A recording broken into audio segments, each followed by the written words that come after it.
Good morning students. बीडीएमएल शिक्षण संस्थान की ज्योग्राफी ऑनलाइन क्लास में सभी विद्यार्थियों का स्वागत।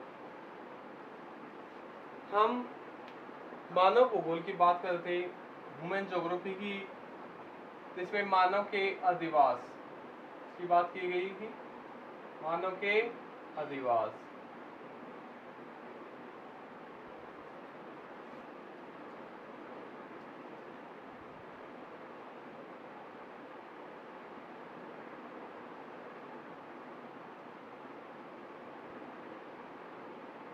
मानव के अधिवास यानी पृथ्वी के धरातल पर मानव द्वारा निर्मित आवास जो एक संगठित समूह के रूप में निर्माण करता है, उसे अधिवास कहते हैं। ये अधिवास कच्ची बस्तियां भी हो सकती हैं, पक्की बस्तियां भी हो सकती हैं, एक झोंपड़ी से लेकर अनेक मकाने हो सकते हैं, महल हो सकते हैं। ये सभी अधिवास हैं।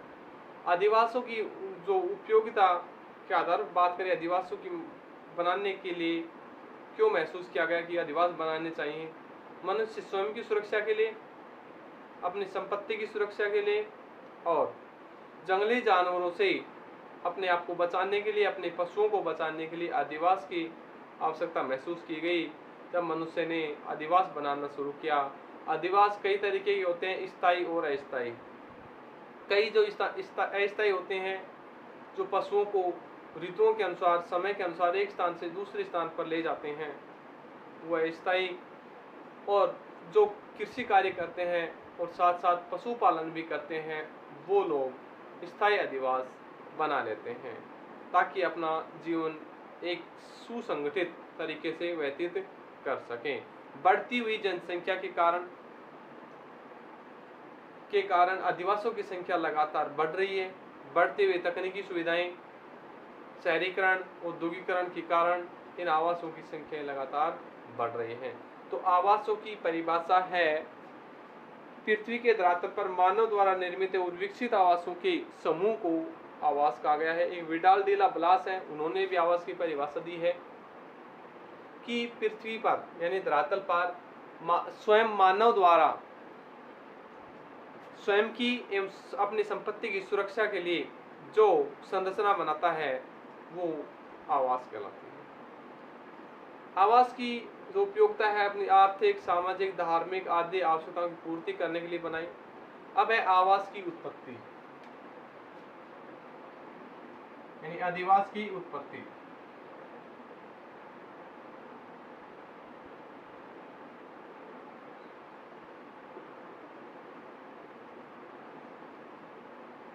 यानी अधिवास की उत्पत्ति के कारण क्या है?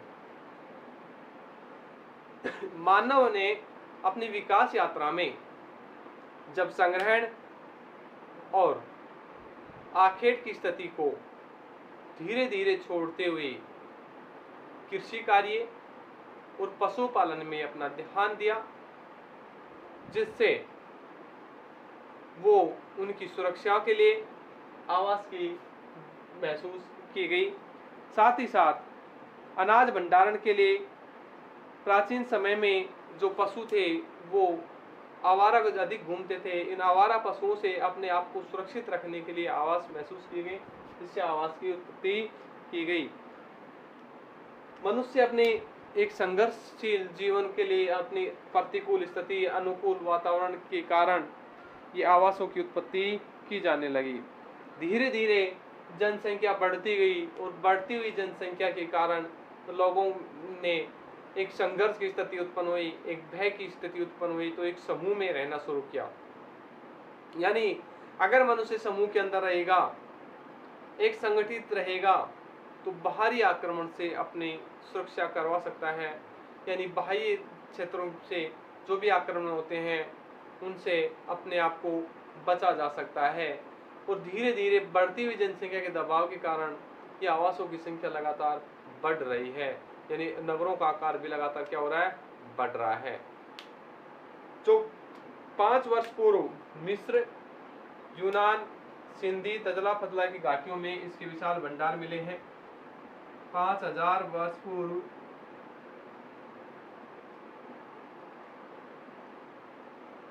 5000 वर्ष पूर्व मिस्र, सिंधु,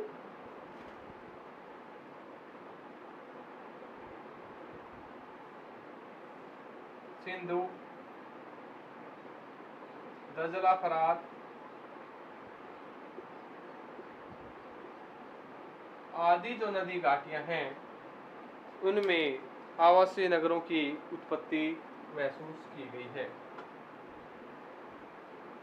तो यानी कहें आवासों की जो उत्पत्ति है उनके बारे में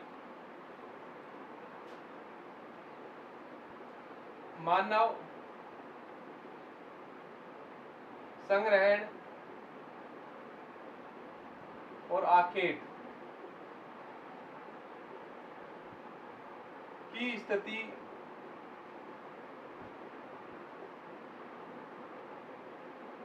को बदलते हुए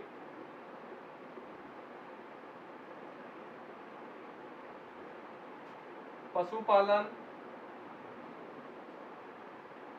एवं कृषि कार्य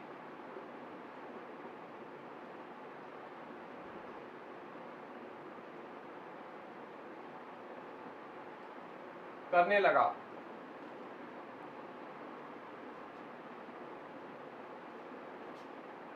कृषि कार्य करने लगा जो प्रारंभ में ऐसा नहीं होता था।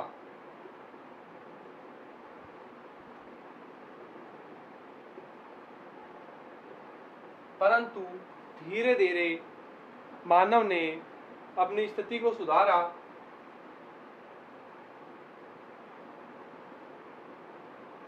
धीरे धीरे मानव ने अपनी स्थिति को सुधारते हुए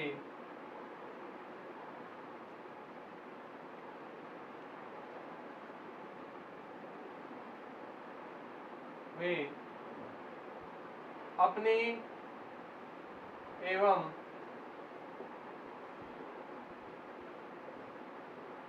पशुओं की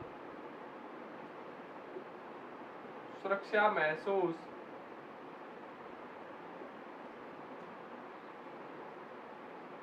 करने लगा और अनाज भंडारण के लिए भी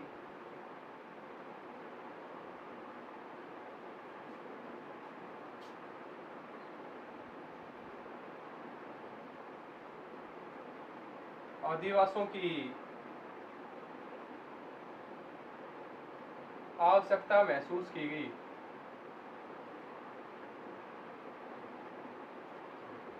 आवश्यकता पड़ी और मानव अपनी बढ़ती हुई जनसंख्या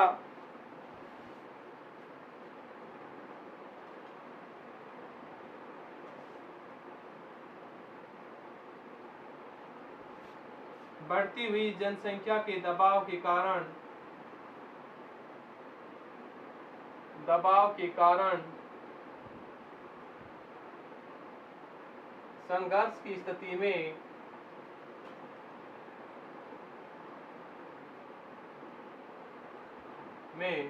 अपने आप को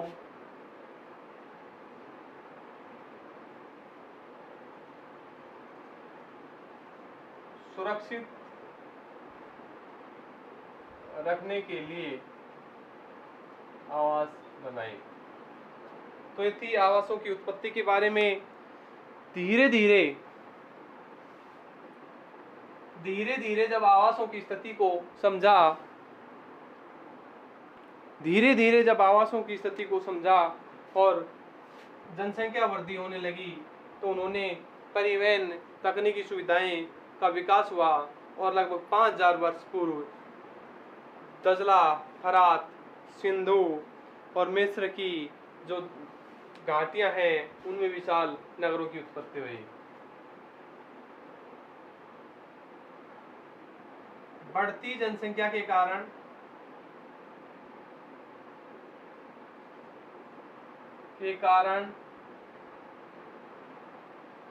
आवासों का आकार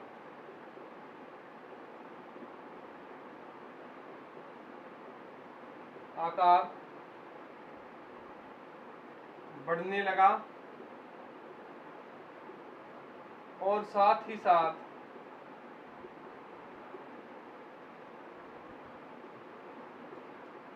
परिवहन संचार सुविधाएं भी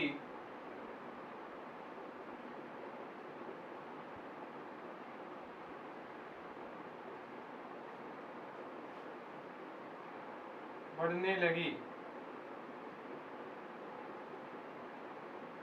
परिवहन संचार सुविधाओं के साथ साथ ही लगभग आज से 5000 वर्ष पूर्व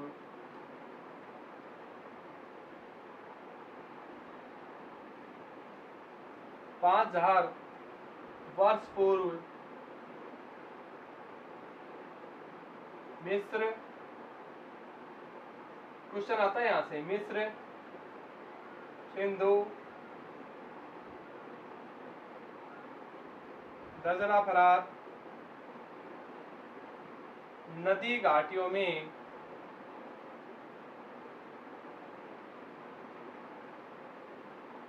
इनकी उत्पत्ति हुई। इनकी उत्पत्ति हुई। जो आदिवास हैं, आदिवासों की जो संख्या है, वो आदिवासों के जो प्रकार हैं, आदिवासों के प्रकार है तो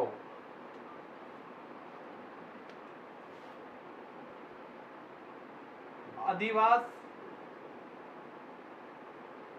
निवास के आधार पर